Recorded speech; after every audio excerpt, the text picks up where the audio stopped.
வணக்கம் நண்பா, இதுதான் நம்ம சேனல் பிஎஸ்சி அக்ரிகல்ச்சர். இப்போ தான் நம்ம சேனலுக்கு முதல் தடவை வரீங்கன்னா மறக்காமல் சப்ஸ்கிரைப் பண்ண ப்ரெஸ் பண்ணுங்கள். சரி, வாங்க வீடியோக்குள்ளே இருப்போம்.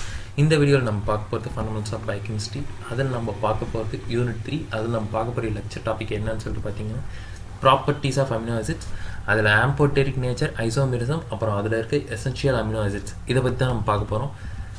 ஸோ ப்ராப்பர்ட்டிஸ் ஆஃப் அமினோ ஆசிட்ஸ்ன்னு சொல்லிட்டு பார்க்கும்போது நம்ம ஃபஸ்ட்டு ஃபிசிக்கல் ப்ராப்பர்ட்டிஸ் பார்க்குறோம்.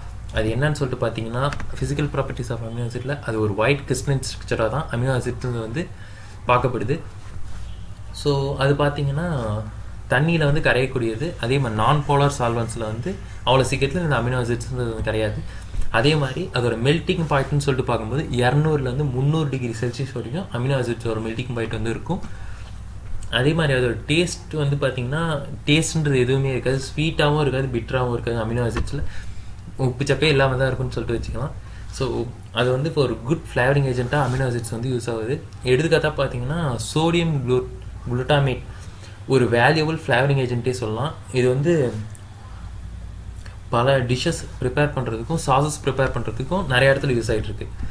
ஸோ இப்போ ஃபிசிக்கல் இது பார்த்தாச்சு. அடுத்து கெமிக்கல் ப்ராப்பர்ட்டிஸ், அதே மாதிரி ஃபிசிக்கல் ப்ராப்பர்ட்டிஸ் ஆஃப் அமினோ ஆசிட்ஸை பற்றி பார்க்கலாம். அதில் பார்க்கும்போது நம்ம ஃபஸ்ட்டு பார்க்குறது வந்து amphoteric nature of amino acids. So amphoteric நேச்சர்னா எதுவும் இல்லை, பேசிக் குரூப் அப்புறம் அசிடிக் குரூப் ஒரு அமினோ ஆசிட்டில் ரெண்டுமே ப்ரெசென்ட் ஆகிருக்கிறது தான் இந்த ஆம்போட்டெரிக் நேச்சர்ன்றது. எடுத்துக்காக பார்த்தீங்கன்னா ஆசிட் குரூப்பாக COOH வந்து அமினோ ஆசிட்டில் ப்ரெசென்ட் ஆகிருக்கும். பேசிக் குரூப்பாக அமைன் குரூப் NH2ன்ற குரூப் வந்து ப்ரெசென்ட் ஆகிருக்கும். ஸோ அது வந்து அல்கலைஸ் அப்புறம் ஆசிட்ஸோடு ரியாக்ட் ஆகிட்டு சால்ட்ஸ் ஃபார்மேஷன் வந்து அதிகமாக உருவாக்கும். ஸோ இது வந்து ஒரு ஆசிட் சொல்யூஷனில் அமினோ ஆசிட் இருந்ததுன்னா அது வந்து பாசிட்டிவ் சார்ஜாக இருக்கும். அதே மாதிரி கேத்தோட் பக்கமாக எலக்ட்ரிக் ஃபீல்டில் மூவ் ஆகும். இதே அல்கலைன் சொல்யூஷனில் இருக்கும்போது அது நெகட்டிவ் சார்ஜாக இருக்கும். ஆனோட் சொல்யூஷன் பக்கம் இந்த இது மூவ் ஆகும். ஸோ இப்போ ஆம்போட்டெரிக் நேச்சர் பார்த்தாச்சு. அதுக்கடுத்து பார்த்தீங்கன்னா ஜ்விட்டர் அயான்ன்றது எதுவுமே இல்லைங்க. ஒரு அமினோ ஆசிடை வந்து தண்ணியில் போட்டு கரைச்சோம்னா அதோட இன்னர் சால்ட்ஸ் வந்து பாசிட்டிவாகவும் நெகட்டிவாகவும் பிரிஞ்சிடும். அப்படி பிரியும் போது அந்த H+ அயான் வந்து எப்படி அந்த கார்பாக்சைல் குரூப்பில் டிசோசியேட் ஆகுது. அதே மாதிரி அந்த அமினோ ஆசிட்டில் ரெண்டு பாசிட்டிவ் சார்ஜ் அப்புறம் நெகட்டிவ் சார்ஜ் ரெண்டுமே இருக்கிறதுனால தான் அந்த ஜ்விட்டர் அயன் காம்பவுண்டுன்றது வந்து அமினோ ஆசிட் ப்ரொடியூஸ் ஆகுது. ஸோ உங்களுக்கு இப்போ ஜ்விட்டர் அயனுக்கு வந்து சிம்பிளாக டெஃபினிஷன் எழுதணும்னா an amino acid possess the both positive and negative charge are called as Zwitter ion அப்படின்றதுனா போதும். ஸோ ஜ்விட்டர் அயனுக்கு வந்து ஒரு எக்ஸாம்பிளாக இந்த பிக்சர் நம்ம பார்க்க போகிறோம். அது பிக்சர் வந்து எதுன்னு சொல்லிட்டு பார்த்தீங்கன்னா glycine. So glycine amino acid வந்து இப்போ H2O மாலிகுலை ரிலீஸ் பண்ணிட்டு கிளைசின் ஜ்விட்டர் அயனாக மாதிரி இருக்குது. ஸோ இந்த பிக்சரை பார்க்கும்போது லெஃப்ட் கார்பனில் கிளைசின் ஒரு ஃபுல் கிளைசின் நம்ம பார்க்குறோம். அதுக்கடுத்து பார்த்தீங்கன்னா இங்கே COH குரூப்பில் இருக்கிற H வந்து NH2 பேசிக்கோடு சேர்ந்து இங்கே பாசிட்டிவ் சார்ஜ் இருக்குது, இங்கே நெகட்டிவ் சார்ஜ் இருக்குது. ஸோ இப்போது இது வந்து வாட்டரோட கம்பைன் ஆகும்போது NaOHன்ற ஒரு சால்ட் வெளியே வந்துடுது, அதாவது நம்ம யூஸ் பண்ணுற உப்பு. அப்புறம் HClன்னு சொல்லிட்டு ஒரு ஆசிட் வெளியே வந்துடுது. ஸோ இப்படி வெளியே வரும்போது கிளைசின் வந்து இங்கே ஆனியானாக ஃபார்ம் ஆகிடுச்சு. அதேமாதிரி இங்கே கிளைசின் வந்து கேட்டையானாக ஃபார்ம் ஆகிடுச்சு. ஸோ இந்த மாதிரி ஒரு அமினோ ஆசிட் ரெண்டு விதமாக பாசிட்டிவ் அப்புறம் நெகட்டிவ் சார்ஜ் ரெண்டு விதமாக ஃபார்ம் ஆகிறது தான் ஜ்விட்டர் அயான்னு சொல்கிறோம். அதை தான் நம்ம படிச்சுட்ருக்கோம். ஸோ அதுக்கடுத்து பார்த்தீங்கன்னா isoelectric pH. So isoelectric pHன்னு சொல்லிட்டு பார்க்கும்போது ஸோ அது வந்து பேஸ் அமினோ ஆசிட் வந்து பேஸோடு ரியாக்ட் பண்ணும்போது ஒரு புரோட்டான் மாலிகுல் NH3 குரூப்போடு சேர்ந்து நெட் நெகட்டிவ் சார்ஜ், அதாவது அந்த COH குரூப்பில் நெட் நெகட்டிவ் சார்ஜ் கொடுக்கறது தான் பேஸ்ன்னு சொல்லிட்டு இது பண்ணுறாங்க. இதே ஆசிடோடு சேரும்போது அதே புரோட்டான் வந்து கம்பைன் ஆகிடும், அந்த அமினோ ஆசிடோடு கம்பைன் ஆகிட்டு அந்த ஆசிடில் நெட் பாசிட்டிவ் சார்ஜ் ஃபார்மேஷன் உருவாக்குறது தான் ஐசோ எலக்ட்ரிக் pH. ஸோ இப்போ நம்ம புரிஞ்சுக்கிறது என்னென்னா, ஒரு நியூட்ரல் pHல் அந்த அமினோ ஆசிட் பார்த்திங்கன்னா அதுக்கு நெகட்டிவ் சார்ஜ் டெண்டன்சியும் இருக்காது, பாசிட்டிவ் சார்ஜ் டெண்டன்சியும் இருக்காது. ஸோ அதை தான் ஐசோ எலக்ட்ரிக் pHன்னு சொல்லிட்டு சொல்கிறாங்க. அது மட்டும் இல்லாமல் நம்ம இன்னொன்று தெரிஞ்சுக்க வேண்டியது என்னென்னா, ஐசோ எலக்ட்ரிக் pHல் அமினோ ஆசிட் வந்து நெகட்டிவ் அதே மாதிரி பாசிட்டிவ் எதுவுமே இருக்காது. ஸோ அதோட நெட் சார்ஜ் ஆஃப் pH வந்து பார்த்திங்கன்னா 0. அதுக்கடுத்து பார்த்தீங்கன்னா ஐசோமெரிசம். ஸோ ஐசோமெரிசம்ன்றது எதுவும் இல்லைங்க, ஒரு group alpha amino group of NH2 குரூப்பும் அட்டாச் ஆகிட்டு ஆல்ஃபா கார்பனில் இருக்கும். அதாவது COH குரூப்புக்கு அடுத்து இருக்கிற கார்பன், அதாவது ப்ரோலைனில் மட்டும் இந்த மாதிரி இருக்காது. அதுக்கடுத்து பார்த்தீங்கன்னா அமினோ ஆசிட்டில் எல்லாமே அசிமெட்ரிக்கல் கார்பன் சொல்லிட்டு இருக்கும். அந்த எக்ஸப்ட் கிளைசைன் அது மட்டும் இருக்காது. இது ரெண்டும் நம்ம ஞாபகம் வச்சு ஐசோமெரிசம் பார்க்கறதுக்கு முன்னாடி. ஸோ ஐசோமெரிசம்ன்றது இப்போ என்னன்னு சொல்கிறோம்னா, இப்போது அசிமெட்ரிக்கல் கார்பன் இருக்கிறதுனால அதோட ஆப்டிக்கல் ஆக்டிவிட்டி 2 பக்கத்துலேருந்து பார்த்தாலும் ஒரே மாதிரி இருக்குது. அதை தான் ஐசோமெரிசம் சொல்லுவாங்க. ஸோ இதுக்கு வந்து காரணம் என்னன்னு சொல்லிட்டு பார்க்கும்போது, ஸ்டெரிக் கான்ஃபிகரேஷன் ஆஃப் செரைன் வந்து எடுத்துக்கும்போது, இப்போ லெஃப்ட் சைடில் இருந்ததுன்னா அது வந்து எல் செரைன்றாங்க. இதே அது ரைட் சைடில் இருந்ததுன்னா அது வந்து டி செரைன்ட்டு சொல்கிறாங்க. ஸோ இதில் எடுத்துக்காட்டு பார்த்தீங்கன்னா இதில் கொடுத்துருக்காங்க பாருங்கள். அதில் சென்டரில் இருக்க கார்பன் வந்து அசிமெட்ரிக்கல் கார்பன், அதோட லெஃப்ட் சைடில் NH2 ப்ரெசென்ட் ஆகிட்டு இருந்ததுன்னா அது வந்து எல் செரைன். இதே அது ரைட் சைடில் ப்ரெசென்ட் ஆகிட்டு இருந்ததுன்னா அது வந்து டி செரைன். ஸோ நம்ம LD ஐசோமர்ஸை பற்றி நம்ம ஏற்கனவே பிடிச்சிருக்கோம். ஸோ லெக்ஸ்ட்ரோ ரொட்டேட்ரி ஐசோமர்ஸ், டிஓ ரொட்டேட்ரி ஐசோமர்ஸ். ஸோ டினா ரைட்டு, எல்னா லெஃப்ட்டு. இதை மட்டும் நம்ம ஞாபகம் வச்சுக்கிட்டா போதும். LND ஐசோமர்ஸை நம்ம கிளியராக எழுதிடலாம். ஸோ DNL ஐசோமர்ஸ்னு சொல்லிட்டு பார்க்கும்போது அது வந்து ஆப்டிக்கல் ரொட்டேஷனை வந்து அவ்வளோ சீக்கிரத்தில் குறிச்சிடுறாங்க. அது வந்து அந்த அமினோ ஆசிடோட ஸ்டெரிக் கான்ஃபிகரேஷன்றதை தான் குறிக்கும். அது ரைட்டாக இருந்ததுன்னா டி ஸ்டெரிக் அமினோ ஆசிட், அதே மாதிரி எல்லாம் இருந்ததுன்னா left steric amino acid of the side of the carboxyl group. அது இருக்கிறது தான் இந்த DNL ஐசோமர்ஸ் குறிக்குது. ஸோ அது மட்டும் இல்லாமல் இதோட டைரக்ஷன்ஸ் எப்படி அமினோ ஆசிட்ஸ் இண்டிகேட் பண்ணுறதுன்னு சொல்லி பார்த்தீங்கன்னா ப்ளஸ் ஆர் நெகட்டிவ் சிம்பிள்ஸ். அதாவது அந்த DNL கூட நெகட்டிவில் ரொட்டேட் ஆகிருக்கா, பாசிட்டிவில் ரொட்டேட் ஆகிருக்கான்னு சொல்லிட்டு, அதாவது கிளாக் வைஸில் ரொட்டேட் ஆகிருந்தால் அது பாசிட்டிவ், ஆன்டி கிளாக் வைஸில் ரொட்டேட் ஆகிருந்தால் அது நெகட்டிவ். அந்த டிசிக்னேஷனை தான் DRLன்னு சொல்லிட்டு இதில் கொடுத்துருக்காங்க. So steric configuration and optical rotation சொல்லிட்டு பார்க்கும்போது, optical rotation of amino acids சைமல்டேனியஸாக பார்க்கும்போது பார்த்தீங்கன்னா, ஸோ நான் ஏற்கனவே சொல்லிட்டுருந்தேன். இப்போ அது நெக்ஸ்ட் ரைட் சைடில் ஆன்டி கிளாக் வைஸில் ரொட்டேட் ஆகிருக்கு அப்படின்னா அது DL. இதே கிளாக் வைஸ்னால் D+. அந்த மாதிரி நம்ம இதில் மார்க் பண்ணிக்கிறது. அது நம்ம இன்னொரு விஷயம் முக்கியமாக பார்க்க வேண்டியது என்னன்னா, D ஃபார்ம்ஸோட L ஃபார்ம்ஸ், அதாவது லீவோ ரொட்டேட்ரி ஃபார்ம்ஸ் தான் அதிகமாக வந்து காமனாக இருக்கும். அது மட்டும் இல்லாமல் நேச்சுரலாக அக்கற ஒரு அமினோ ஆசிட்ஸ் மேக்ஸிமம் பார்த்தீங்கன்னா லீவோ ரொட்டேட்ரி அமினோ ஆசிட்ஸ் தான் அதிகமாக ஃபார்ம் ஆகும். இப்போது இவ்வளோ நேரம் ஃபிசிக்கல் ப்ராப்பர்ட்டிஸை பற்றியே பார்த்தாச்சு. இப்போ அடுத்து கெமிக்கல் ப்ராப்பர்ட்டிஸ், அதாவது அமினோ ஆசிட்ஸ் வந்து ரியாக்ட் ஆகும்போது எப்படி ஃபார்ம் ஆகும்னு சொல்லிட்டு. இப்போ ஃபார்மால்டிஹைடோட ஃபார்ம் ஆகும் ரியாக்ட் பண்ணும்போது என்ன ஆகும்னா, அந்த ப்ராசஸ் பேர் ஃபார்மல் டைட்ரேஷன் சொல்லிட்டு நம்ம ப்ராக்டிகல்ஸில் பார்த்துருக்கோம். அமினோ ஆசிட் வந்து ஜுட்டரையானால் தான் அக்வஸ் மீடியமில் இருக்கும். ஸோ ஃபார்மால்டிஹைட் சொல்யூஷனோட கம்பைன் ஆகும்போது அது வந்து ஒரு புது form amino acid formaldehyde complex, அதாவது டைமெத்தில் அமினோ ஆசிட்ன்ற ஒரு காம்ப்ளெக்ஸை ஃபார்ம் ஆகும். அதை தான் இந்த இதில் சொல்லியிருக்காங்க. ஸோ இந்த பிக்சரில் பார்க்கும்போது அமினோ ஆசிட்டும் ஒரு ஃபார்மால்டிஹைட் காம்பவுண்டும் ஜாயின் ஆகிட்டு, so dimethyl amino acid compound with liberation of water இந்த மாதிரி ஃபார்மால்டிஹைடோட கம்பைன் ஆகும்போது ஃபார்ம் ஆகுது. அதுதான் reaction with amino acid with formaldehyde. அடுத்து பார்த்தீங்கன்னா reaction with nitrous acid. So nitrous ஆசிடோட ரியாக்ட் பண்ணும்போது அது ஹைட்ராக்சைல் கரஸ்பாண்டிங் ஹைட்ராக்சைல் குரூப்போட மெர்ஜ் ஆகிட்டு நைட்ரஜன் கேஸை வந்து வெளியே ரிலீஸ் பண்ணணும்.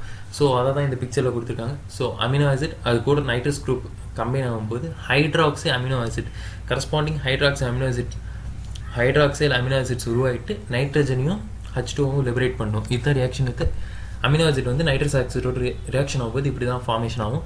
அதுக்கடுத்து வந்து நின் ஹைட்ரஜனோட ரியாக்ஷன் ஆனால் ஒரு வித்தியாசமான பர்பிள் கலர்டு காம்பவுண்டு ப்ரொடியூஸ் ஆகும். அதுதான் பார்த்தீங்கன்னா ருஹ்மான்ஸ் பர்பிள். ஸோ அதை பற்றி நம்ம ஃபுல்லாக பார்க்கணுன்னா, இதான் ஒரு அமினோ ஆசிட் நின் ஹைட்ரஜனோட கம்பைன் ஆகுதுன்னா ஃபஸ்ட்டு அது வந்து ஆக்சிடைஸ் ஆகிட்டு H2O வெளியே வரணும். ஸோ H2O வெளியே வரும்போது NH3யோட கம்பைன் ஆகிட்டு ரெடியூஸ் நின் ஹைட்ரஜனோட அந்த அமினோ குரூப் வந்து கம்பைன் ஆகும். ஸோ நின் ஹைட்ரஜன்ற ஆக்சிடைசிங் ஏஜென்ட்டோட அது merge ஆகும்போது அமோனியா ஃபார்மேஷனும் சேர்த்து ரெடியூஸ் நின் ஹைட்ரஜனும் கம்பைன் ஆகிட்டு ஒரு டிஃப்ரெண்ட் கலர்டு காம்பினேஷனாக கடைசியாக ஒரு என் ப்ராடக்ட் வந்து பண்ணாங்க. அதை தான் நம்ம ருஹ்மான்ஸ் பர்பிள்னு சொல்லுவாங்க. ஸோ இதை நல்லா ஞாபகம் வச்சுக்கோங்க. ஒரு அமினோ ஆசிட் வந்து நின் ஹைட்ரஜனோட merge ஆகுது அப்படின்னா ரியாக்ட் ஆகுதுன்னா கடைசியாக வர என் ப்ராடக்ட் பேர் ருஹ்மான்ஸ் பர்பிள், ஒரு purple coloured agent. So 0.5 3 mark 5 mark எல்லா இதுலேயுமே கேட்கறதுக்கு நிறைய சான்சஸ் இருக்குது. So reaction due to carboxyl குரூப்னு சொல்லிட்டு பார்க்கும்போது ஃபஸ்ட்டு வந்து டீகார்பாக்சிலேஷன் ஆஃப் அமினோ ஆசிட்ஸ். எதுவுமே இல்லைங்க, ஒரு அமினோ ஆசிட்லேருந்து CO2 வெளியே போயிட்டு அதோட கரஸ்பாண்டிங் அமைன் குரூப் ஃபார்ம் ஆச்சுன்னா அதுதான் decarboxylation of carboxyl group. So இங்கே ஒரு அமினோ ஆசிட் இருக்குது. அடுத்து பார்த்தீங்கன்னா அதுலேருந்து CO2 வெளியே வருது, அதோடைய கரஸ்பாண்டிங் அமைன் குரூப் கடைசியாக ஃபார்ம் ஆகுது அப்படின்னா அதுதான் டீகார்பாக்சிலேஷன் ஆஃப் கார்பாக்சில் குரூப். இதை நம்ம இன்னும் தெளிவாக பார்க்கணும்னா ஹிஸ்டிடைனில் டீகார்பாக்சிலேஷன் நடக்குதுன்னு சொல்லிட்டு வச்சுக்கிட்டா இதில் CO2 வெளியே வந்ததுக்கப்புறம் ஹிஸ்டிடைன் அமினோ ஆசிட் வந்து ஹிஸ்டமைன்ற ஒரு அமைன் குரூப்பை ஃபார்ம் பண்ணுதுன்னா அது decarboxylation process of amino acids. So எவ்வளோ நேரம் ஃபிசிக்கல் அண்ட் கெமிக்கல் ப்ராசஸ் பற்றி பார்த்துச்சு. இப்போ எசென்ஷியல் அமினோ ஆசிட்ஸ் ஹியூமன்ஸ்க்கு தேவைப்படுற அந்த எசென்ஷியல் அமினோ ஆசிட்ஸ் பார்த்திங்கன்னா ஒரு 10 இருக்குங்க. அது அந்த 10ஓட கேரக்டரிஸ்டிக்ஸ் பார்க்கணும்னா அதோட அக்கரன்ஸ் பற்றி பார்த்தோம்னா, ஸோ அமினோ ஆசிட் பார்த்திங்கன்னா ப்ரோகேரியாட்டிக் அப்புறம் மெனி யூகேரியாட்டிக் ஆர்கானிசம்ஸ் எல்லாத்துலேயுமே சிந்தசிஸ் ஆகிற அமினோ ஆசிட் வந்து ஒரு ப்ரோட்டீன் ஃபார்மேஷனுக்கு எல்லா இதுலேயுமே ஓனாக சிந்தசிஸ் ஆகிட்டு இருக்குது. ஆனால் அனிமல்ஸில் மட்டும் அவங்களுக்கு வந்து ஒரு செர்டைன் அமினோ ஆசிட்ஸை ப்ரொடியூஸ் பண்ணுறதுக்கு மட்டும்தான் கேப்பபிலிட்டி இருக்குது. ஸோ அந்த சிந்தசிக் நார்மல் ஃபங்க்ஷனுக்கு தேவைப்படக்கூடிய அமினோ ஆசிட்ஸ் வந்து எப்படி கிடைக்கும்னு சொல்லிட்டு பார்த்தீங்கன்னா இன்டர்மீடியட்ஸாக நம்மளுடைய உணவு மூலியமாக, அதாவது நம்மளோட டயட்டுன்னு சொல்லுவாங்க, நம்ம எடுத்துக்கக்கூடிய உணவு மூலியமாக அந்த அமினோ ஆசிட்ஸ் வந்து நம்மளுக்கு கிடைக்குது. ஸோ இதில் ஏதாவது ஒரு அமினோ ஆசிட்ஸ் நம்மளுக்கு கிடைக்கல, ஒழுங்காக கிடைக்கல அப்படின்னு சொல்லிட்டு பார்த்தீங்கன்னா அது வந்து நம்மளுடைய வளர்ச்சியவோ அப்படின்னா அது ரொம்ப அதிகமாக கிடைக்காதப்போ நம்மளுக்கு மரணத்தை கூட ஏற்படுத்தும். ஸோ எசென்ஷியல் அமினோ ஆசிட்ஸ் அந்த 10 சொன்னதுனாங்க அது என்னன்னு சொல்லிட்டு பார்த்தீங்கன்னா methionine, arginine, threonine, tryptophan, valine, isoleucine, leucine, phenylalanine, histidine and lysine. So இதை நம்ம ஈஸியாக ரிமெம்பர் பண்ணுறதுக்கு என்ன வார்த்தையை இது பண்ணாலும் மேட்டிவில் பிளை அப்படின்னு சொல்லிட்டு இந்த ஒரு சின்ன வார்த்தையை ஞாபகம் வச்சுக்கிறது மூலமா இந்த 10 இதையும் நம்ம ஞாபகம் வச்சுக்க முடியும். ஸோ அமினோ ஆசிட்ஸ் பார்த்தாச்சு. அதுலேருந்து வரக்கூடிய பெப்டைட்ஸ் அப்படின்றத பார்க்கலாம். பெப்டைட்ஸ்னால் எதுவும் இல்லைங்க, 2 அமினோ ஆசிட் நடுவில் உருவாக்கக்கூடிய பாண்ட். ஸோ இதில் அதே தான் சொல்லியிருக்காங்க, ஒரு 2 அமினோ ஆசிட்ஸ் ஒன்றா ஃபார்மேஷன் ஆகும்போது ஒரு கோலன் பாண்ட் ஃபார்ம் ஆகும். அதாவது ஆல்ஃபா கார்பாக்சைல் குரூப்பில் ஒரு அமினோ ஆசிட்டும் அதுமாதிரி ஆல்ஃபா அமினோ குரூப்பில் அடுத்த அமினோ ஆசிட்டும் 2 இதுவும் H2O மாலிகுலை வெளியே விட்டு ஃபார்ம் ஆகுது தான் இந்த பெப்டைட் பாண்டுன்றது. ஸோ இது வந்து பார்த்திங்கன்னா நான் சொன்னது தான், ஒரு வாட்டர் மாலிகுல் வந்து எலிமினேட் ஆகிட்டு ஒரு பெப்டைட் பாண்ட் ஃபார்ம் ஆகும். அந்த கடைசியாக வர காம்பவுண்ட் இருக்கு பாருங்கள், அதை தான் பெப்டைடுன்னு சொல்லிட்டு சொல்லுவாங்க.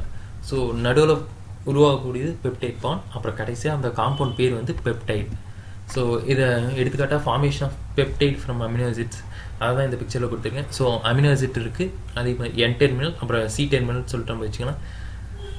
ஸோ N டெர்மினல்லேருந்து OHும் C டெர்மினல்லேருந்து Hம் ரிலீஸ் ஆகிட்டு, அதாவது வாட்டர் மாலிகுல் வெளியே ரிலீஸ் ஆகிட்டு ஒரு பெப்டைட் பாண்ட் ஃபார்மேஷன் ஆகுது பாருங்கள். அதை தான் இந்த இடத்துல கரெக்டாக கொடுத்துருக்காங்க.